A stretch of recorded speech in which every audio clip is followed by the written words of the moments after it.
everyone, my name is Adam. I am a guitar teacher, and today we're going to talk about the song called The Summoning by the band Sleep Token. I'm sure most of you have at least heard of the band Sleep Token. They've gotten a huge rise in popularity as of the last 2 to 3 years or so.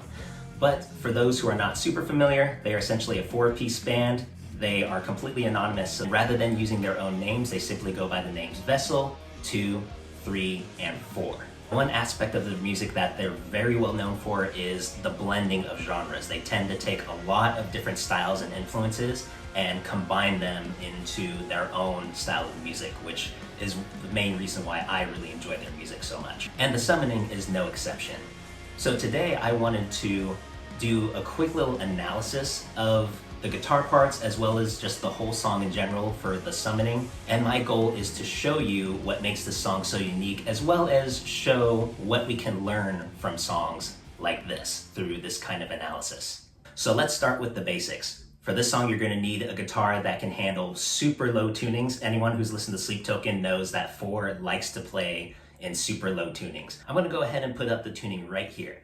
But what you're going to need to do is get your low string to a low E flat.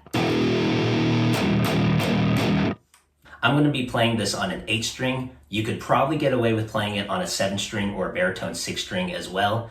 Not sure if I would recommend it on a standard 6 string, but if you want to try it out and deal with the floppy strings, then go for it. The most important part of the song that makes it sound so cool is definitely its rhythm and its overall groove. Their drummer, who goes by the name 2, is a surprisingly incredible drummer. Honestly, I wouldn't be surprised if we unmasked him one day and he was like Matt Gartzka or Matt Halpern or something. But the overall groove of the song, for the most part, remains in 4/4 throughout the whole song. So in that sense, it's not going into any weird type signatures for the most part.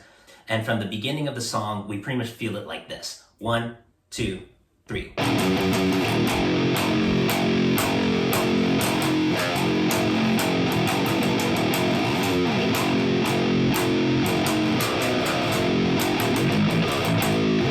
However, there's a lot of things that 2, 3, and 4 do in order to subdivide this 4/4 groove that makes it sound a lot more unique and a lot more interesting. As I stated before, The Summoning is for the most part in 4/4 time, with a few exceptions, which I will get into as we get more deep into the song. But 4/4 timing basically just means that we have 4 beats within a measure, and every beat is considered a quarter note. So in other words, these are our beats. 1, 2, 3, 4. 1, 2, 3, 4.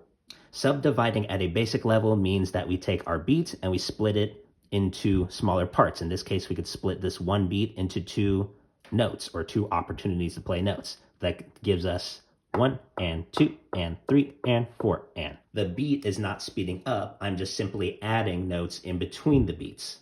We could split them even further by going to 16th notes, in which we have 1 E and a. So this will be 1 E and a, 2 E and a, 3 E and a, 4 E and a, 1 E and a, 2 E and a, 3 E and a, 4 E and a, 1 and 2 and 3 and 4 and 1, 2, 3, 4. Again, I'm not speeding up the beats. I'm just adding notes in between the beats. What musicians often like to do to make this a little bit more exciting, a little bit more interesting, is instead of just grouping these as 1 and 2 and 3 and 4 and, sometimes they will take a group of 3 notes and divide them into different parts. So we could also express this 4/4 time as 1 and 2 and 3 and 4 and 1 and 2 and 3 and 4 and, where I emphasize this group of 3, these 2 groups of 3, and this last group of 2.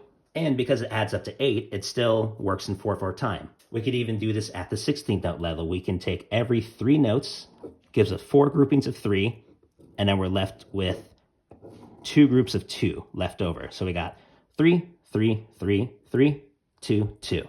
1 E and a, 2 E and a, 3 E and a, 4 E and a, ta, ta, ta, ta, ta, ta. 1, 2, 3, 1, 2, 3, 1, 2, 3, 1, 2, 3, 1, 2, 1, 2, 1, 2, 3, 4, 1, 2, 3, 4. When we group the notes in this way, it doesn't really sound like 4/4 anymore, but we still are in 4/4 because all the notes still add up to 16. This group of subdivisions that we created down here on the 16th notes, that's exactly what The Summoning is based on. So here I've written out a quick outline of the 4 main parts of the song. We're going to start with the intro here. So for the intro, we're going to be counting at the 8th note pulse. So we know the song goes about this fast. 1, 2, 3, 4. So our 8th note pulse, the speed which we're going to count, is going to be 1 and 2 and 3 and 4 and 1, 2, 3, 4, 5, 6, 7, 8. So how the intro works is, you notice I have a little 3 just written on its own over here. This is a pickup measure because the song starts with daka daka daka ta. That's the 1, 2, 3, bam. That's where we start the song. And that's where we start counting here. So after the pickup, we're gonna count all of these. We have 3 plus 3 plus 3 plus 3 plus 4. That adds up to 16. So that means, again, we are in 4/4 still, even though it doesn't necessarily sound like it. All of these actually add up to be 2 measures of 4/4. But then the second part of the intro, we have a little interesting thing where they go 3 plus 3 plus 3 plus 2 plus 3 plus 3 again. This instead adds up to 17. So all that means is that they're adding an extra little 8th note at the end of one of these 2 measures of 4/4. So I know there's a lot of math involved, a lot of counting, but I think the easiest way is just to listen to the song and listen for how this fits in with the song.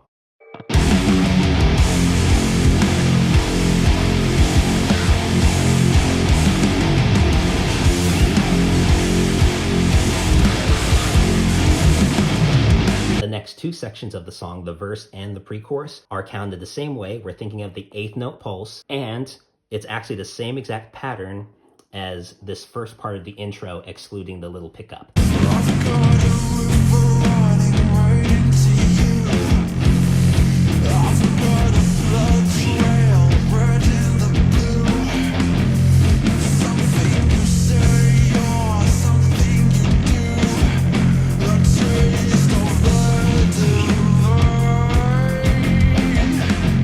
And then we're going to go into the pre-chorus, which is pretty much the same exact count 2 times.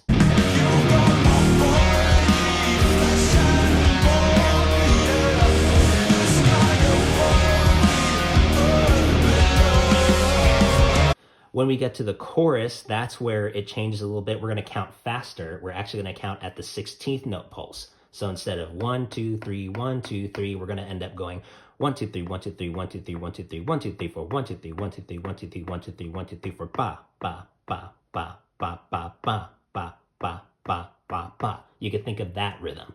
And we're going to repeat that rhythm 8 times.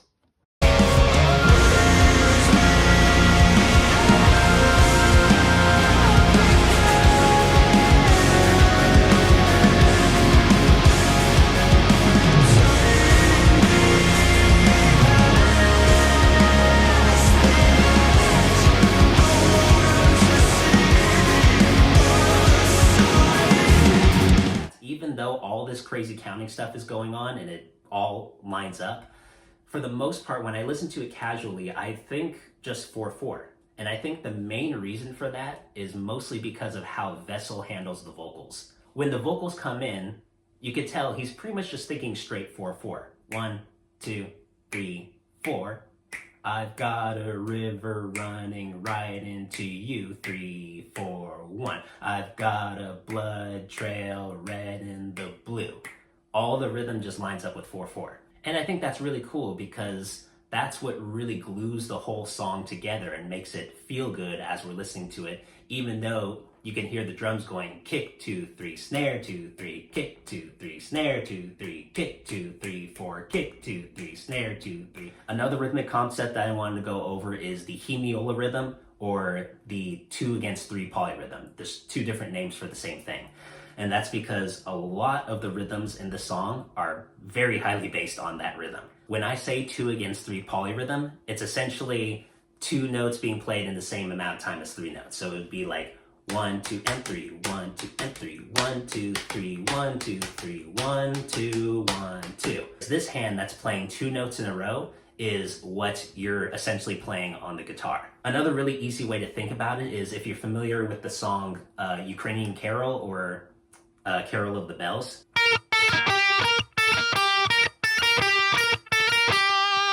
That's pretty much just the Hemiola rhythm. Ta, ta, ta, ta, ta, ta, ta, ta, 1, 2, and 3, 1, 2, and 3. And you're only gonna play on the 1 and the and. 1, 2, and 3, 1, 2, and 3, 1, 2, and 3, 1, 2, and 3. And then with the song, that sounds like this.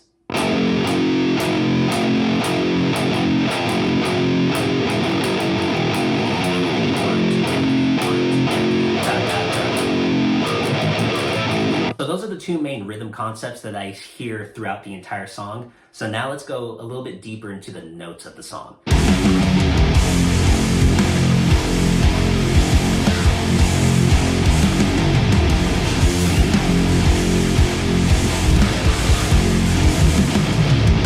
The song is mostly in the key of B flat minor.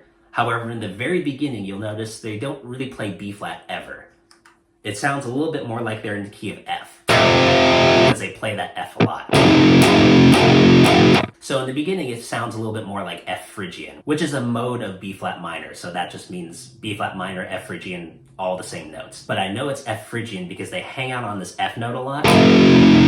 And they also like to go up one fret to the flat 2, or in other words, just the note that's one fret above the first one. Da, da, da, da, da, da, da, da. That's definitely a Phrygian sound. Another thing you'll hear a lot in the song is that 4 loves to mess around with octave displacement. And that just means playing around with all the different octaves you have. You'll hear this all throughout the song. In the very beginning, that same riff I played in the beginning, what he actually does, he goes way up here, 12 frets higher, and he just plays that first note an octave higher, and then goes back down.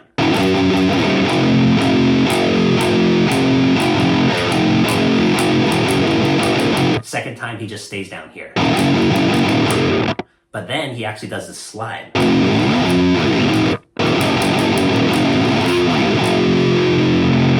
Then goes back to that Hemiola. Little tritone chord right there for that metal sound. And then those last few notes he plays right before Vessel comes in, it sounds like it's mostly just E flats blues scale. Either he was thinking E flat blues scale for a moment, or he was just like, here's a bunch of notes that sound cool, and he just went with it. But either way, it works with the song.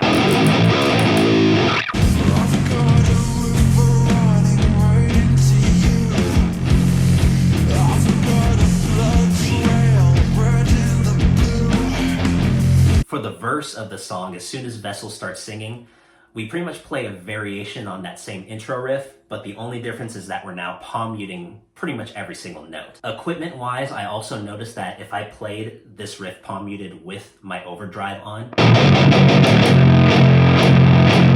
it just sounds too overdriven still to me. So what I had to do is actually turn my overdrive off, which I'm going to do right now. It just gives me a little bit less overdrive and a little bit more of that mellow tone that we're working with during the verse. So without the overdrive, the verse sounds like this.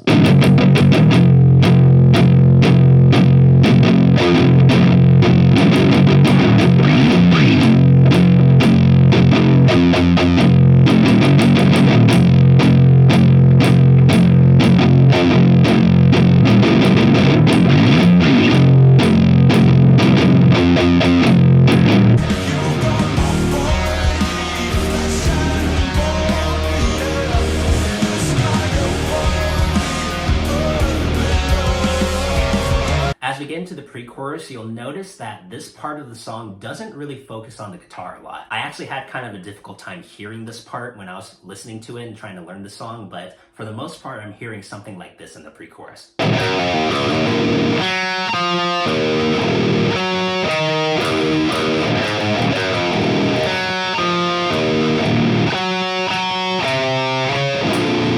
So the main thing I see a lot in this part is octave displacement. There's a lot of string skipping. If you decide to learn this song, you're gonna have to really get used to skipping down and up a lot of strings, which is actually a really good way to practice, especially on the 8th string. A lot of huge octave spans right there.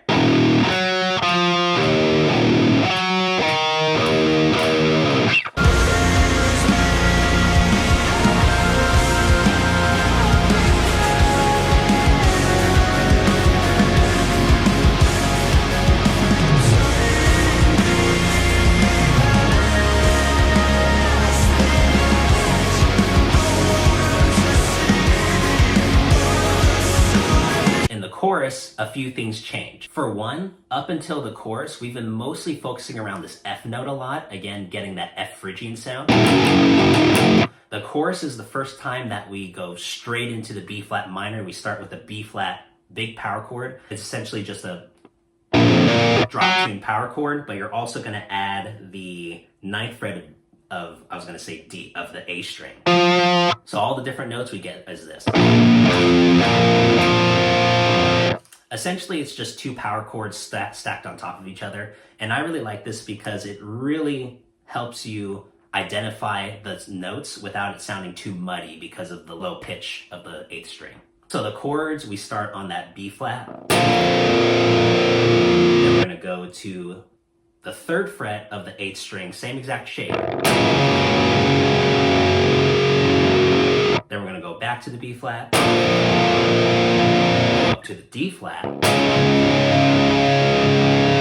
and then all the way back down to G flat. And that's pretty much the chord progression. The rhythm, just like we discussed before, is going to be, we're thinking about the 16th note pulse, and we're thinking 1 2 3 1 2 3 1 2 3 1 2 3 1 2 3 4 1 2 3 1 2 3 1 2 3 1 2 3 1 2 3 4. That's the rhythm you're going to play with those chords. So with the chords, it sounds like this.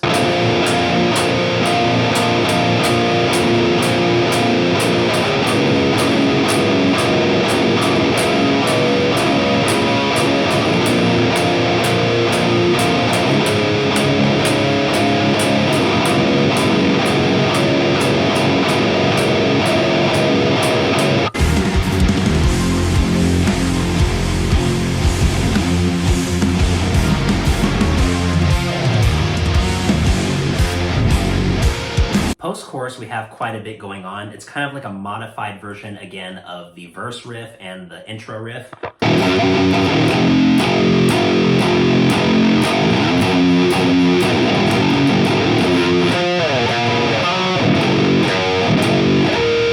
So again, a lot of octave displacement, a lot of messing around with the different octaves and getting different sounds. One thing I noticed is that so far we've always played this riff like this, where we go to the G flat up here, way up here, and then slide down to the F.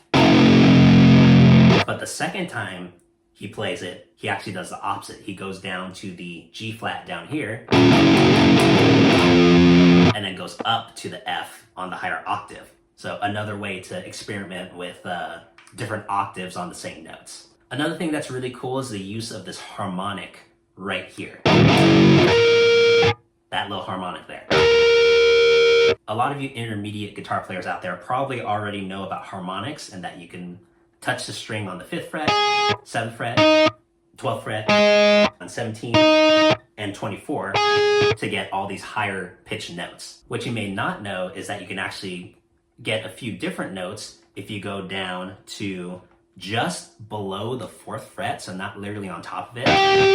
You'll get a cleaner harmonic if you actually put your finger just slightly below the 4th fret. So here's 5th fret, here's the 4th fret, and then the harmonic that's 4 is actually using is the harmonic that's even lower than that. It's going to be just above the 3rd fret. So again, not literally right on the 3rd fret, you're going to go just above the 3rd fret to get a cleaner sounding harmonic. But if you weren't aware of those, there's plenty of different harmonics that you can mess around with on the guitar.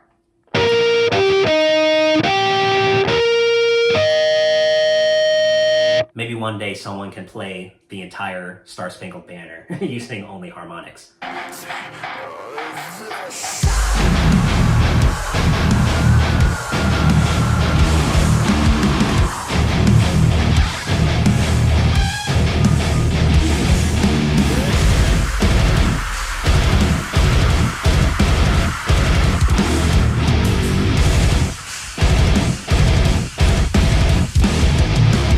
Next is, of course, the breakdown, which is the most straightforward 4/4 heavy part of the song, and pretty much it's just chugging and you're just going to memorize the rhythm. It is worth noting that the first rhythm that you start with in this breakdown starts on the and of 1. So you're going to think 1 and 2 and 3 and 4 and 1.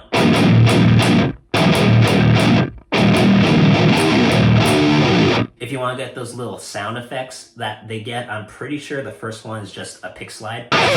Like I'm just rotating my pick so that it's perpendicular to the strings and I'm just sliding across them really quickly. And then the other sound effect are minor seconds, which just means that I'm playing all the way up on the 21st fret of B string and the 17th fret of the E string. You're way up here. But those notes should sound very dissonant, and you're just gonna slide that up one. Then second chug rhythm is starting right on the beat this time. 1, 2, 3, 4.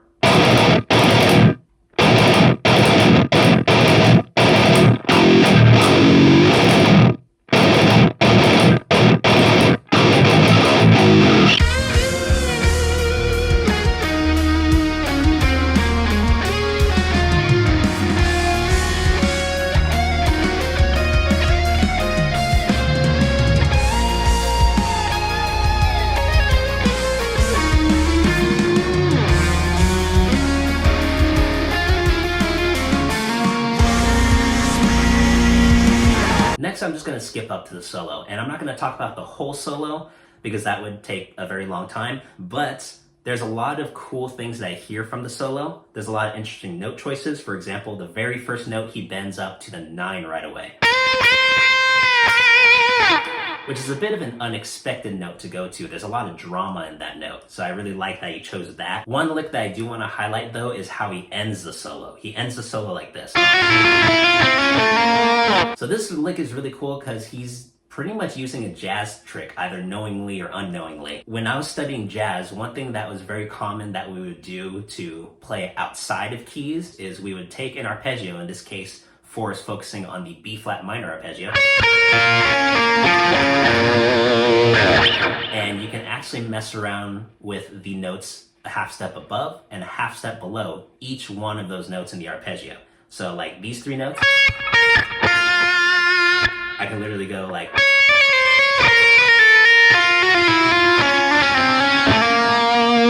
and get all these interesting outside notes, even though they're not directly, or at least not every single note is directly in the key. And that's basically what 4 does to end the solo. He goes on the 5th of the arpeggio, goes a half step above,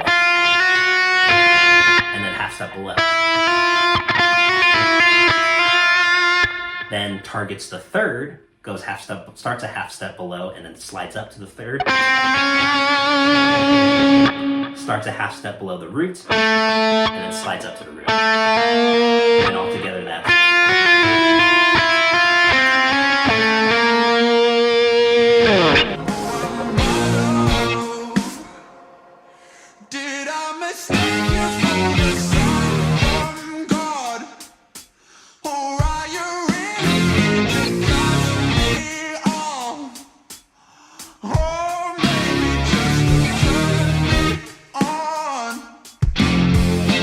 So next we're gonna just skip forward to the last section of the song because the next 2 minutes or so of the song is that ambient section, which doesn't really have any guitar anyway. If you've seen Sleep Token's live videos or if you've seen them perform live, you'll know that 4 actually does a guitar switch at this moment. So I'm gonna do that right now.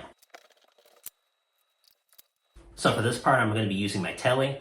It's in the same exact tuning, it's half step tuning. So you don't have to change the tuning at all. In fact, you could play this part on your H string or whatever guitar you were using before. But the reason I'm switching guitars, and probably most likely the reason 4 switches guitars, is because of the genre switch. We want to switch to a guitar that fits this new genre that they're pretty much switching to in the middle of the song. That genre being kind of R&B inspired, like low tempo kind of funk guitar. Tone-wise, I pretty much just went for kind of a classic rock sound, more mid-driven, not super high gain sound, and I also added a chorus effect to it.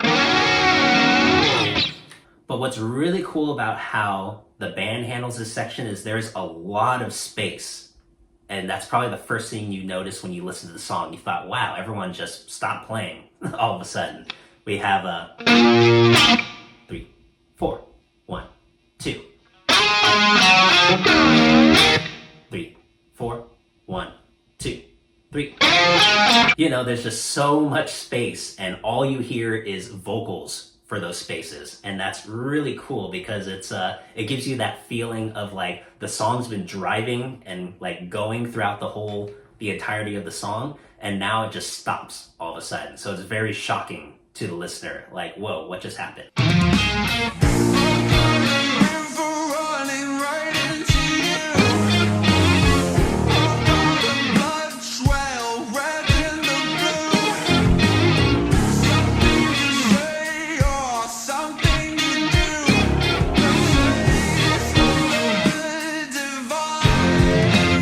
And the last part I wanted to show is the little funky lead guitar section.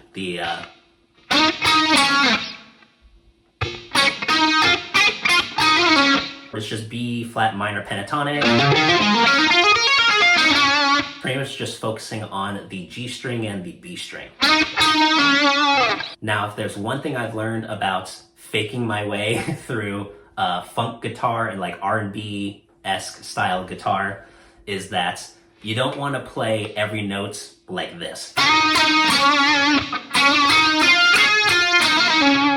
You know, you don't want them to just ring out. That sounds a little bit more like rock to me. If you want to sound more close to the style that this part of the song is going for, you want to actually cut your notes as short as possible, most of your notes.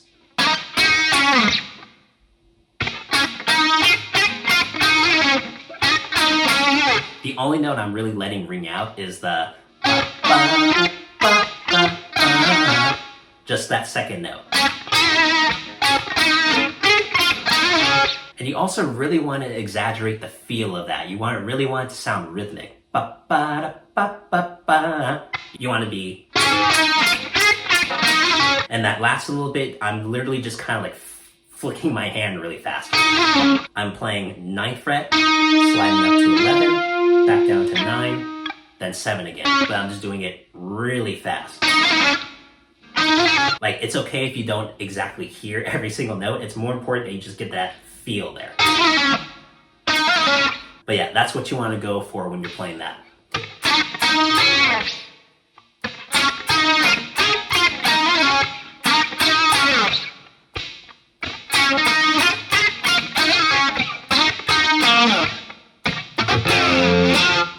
But that is pretty much the summoning, at least all the parts that I caught and my overall understanding of the song. If anybody noticed any other things in this song with the other instruments or any of the other elements of music being used here, definitely let me know in the comments below. Definitely check out Sleep Token and check out the summoning if this is the first time you've ever even heard of this song. It's a very cool song. The band has a lot of cool songs that dive into a lot of different sounds and different genres, and that's why I'm the most excited about them. But that's gonna do it for me, and I'll see you all in the next video.